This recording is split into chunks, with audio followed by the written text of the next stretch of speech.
Hey guys, we're here with Thomas Mangiok, and we're looking at his game Nunami, which is an Inuit-inspired exploration and resource management game. So first, I wanted to start off with saying, how are you doing today? I'm doing very well. Today was a good day because we had multiple Doxa teams leaving Iwiyavik, going towards Povanetok. So that was our morning, and this afternoon was calm. Today might be the warmest day since the whole week, so yay. Yeah, so I guess to start things off, focusing in on more of a gaming aspect of it, what is your personal experience and your history with tabletop gaming or just gaming in general? Well, in the beginning, I couldn't read in English or in French. So the games I played had no text in them. Many of them were with cards, or it was the battleship game, Chinese checkers, games that don't require me to read the tutorials. So they were quite easy to learn. So only when I got a bit older, when I became an adult, I started playing more complicated games such as Seven Wonders, Catan, and so on. Okay, yeah. So you talked about how language was quite a barrier initially with a lot of those games. I guess looking at the creation of yours, I know that your original instructions went out in three different languages, very much kind of broadening that aspect for anybody who wanted to kind of learn the game. Has there been any response to that specifically? The response has been very positive, and from our region especially. Now, the only thing that I need to improve on the tutorials is that they were hard to follow. So I'm making them easier. So Nunami's guide will still come out in three languages, updated version. There's an updated version that I'm working on, but people have been happy that they can read it in either our language, so people up north, and then the two other languages that are dominant in Quebec. Heck yeah. Well, and I think that's awesome because it really cuts down like all the barriers to play there, specifically in your case, right?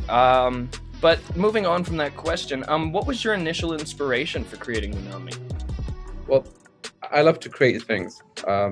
Since the time since I started my company, when I finished college, I started creating things, different things, websites, applications, videos, posters, and so on.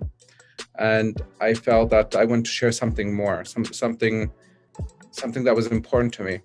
And then I developed the Nunami, the game, and through that I was able to share my values, and I was able to encourage others, young kids, because I work in the domain of education. I'm encouraging people to think, to strategize, and to send a message through my game, which is to work with others, whoever they are, wherever they're from, human or not. We should collaborate, work together in order to create a better environment for all of us. So through the game, these are the type of things I like to share, and Nunami allowed me to share all these together in one package. From what you've said there, I mean, I think that touches on a lot of varying indigenous values, you know, whether that be learning or thinking ahead or even just being part of that community. And kind of on that vein, what's the biggest challenge you face with getting the game to players? I know we talked about how getting those three languages really does help broaden it, but I know there's just always those different issues that we run into. So I guess what would be those big challenges for you? Well, the biggest challenge was not having access to resources. One of the game's aspect is the resource management. And over here, I'm familiar with it because our resources are limited. There's no one who was able to work on 3D from my community, and we're isolated. If I want to go to another community, it's by plane. And our internet connection is really bad, and I'm very lucky to have internet access right now. It's working well. I'm really happy.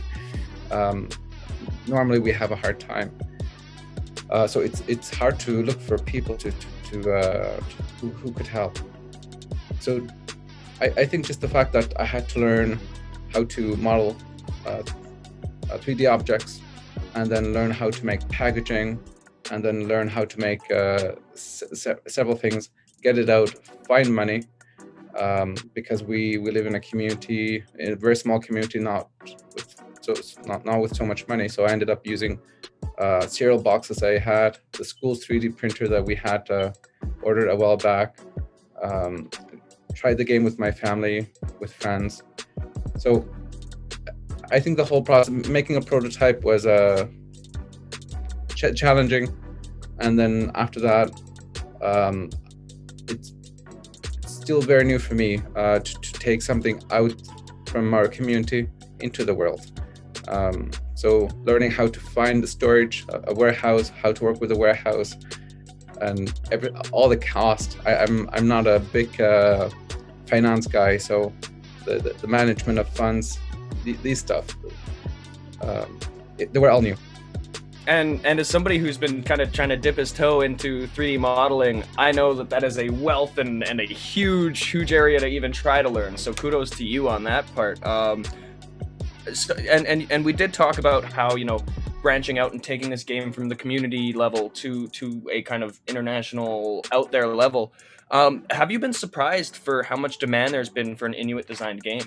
I know working at Pometaway, we've had numerous asks and stuff like that, and so I'm just wondering, like, did you expect this? Was this a big surprise for you? Oh, I expected this because we live in a very multi-ethnic country, and I know that there's interest from different type of people from different cultures. So I expected people would appreciate Nunami. And I actually expected some people would not be happy with the game, but I have only seen positive feedback, really good positive feedback, and I'm very thankful for these people, for the support. Well, and I think I haven't looked too much into other board games in specific that have this kind of idea.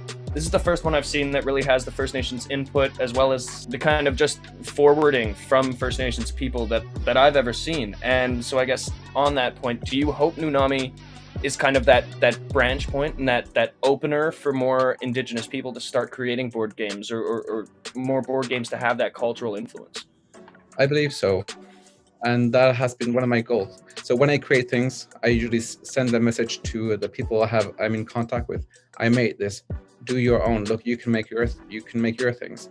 The games I played, either through computer, consoles, board games, and so on, they're based on many of them on Western perspectives.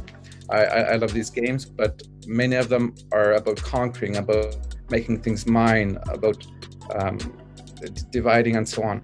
So because I didn't get to see anything from us, I thought it was really important to share something from me, something from us, which is about unity, about being with others, being equal to others. The dogs we had earlier, the dog teams, the dogs, they're maintained very well, seen as partners, not as pets.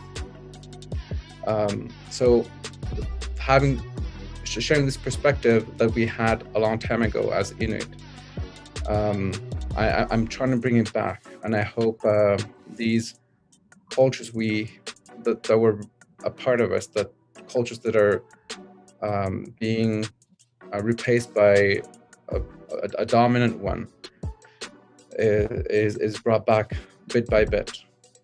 I mean, just reading and looking at the rule sets that I've got to see from your game specifically, I mean, it does a really good show of trying to find that balance between, nature versus man. And I think that's something that, as you mentioned, is a struggle, especially with the resources at your disposal out there. And so I guess looking at all of those different struggles, but I mean, as well as the anticipation, what lessons have you taken away from this experience that you're going to look to kind of push into that next project that you start? I think the next lesson is I'll accept more support. I'll look for more help. I won't try to do everything myself. I think being used to try to do things myself because I couldn't have access to resources around me, I didn't take the effort to find help.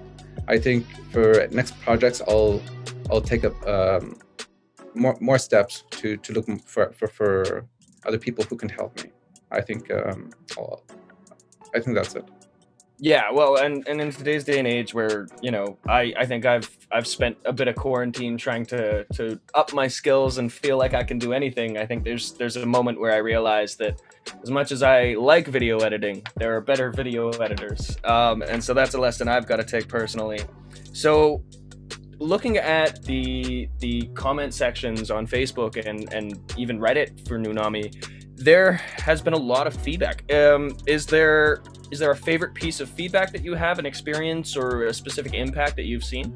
Even something from your community, maybe from an elder or somebody along those lines? Yep, it is a student, one of our students actually, our neighbor.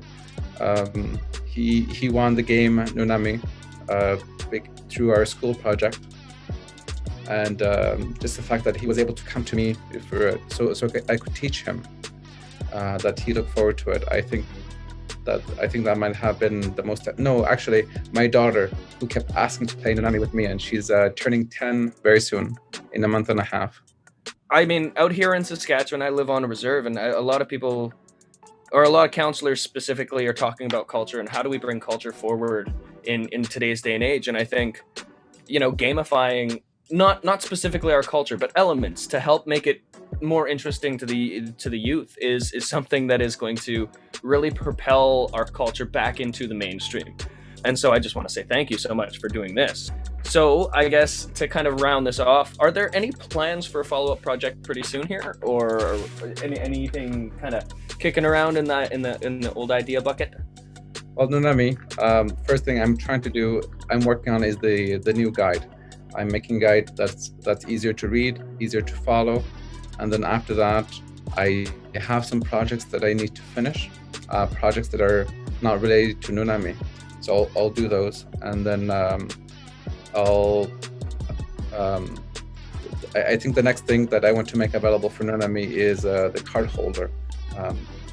But I'll share more later on. Okay, awesome. Well, again, I want to thank you so much for this time. Do you have any socials or anything like that people can get a hold of you or get to follow what you're doing? Well, Nunami has a Facebook page,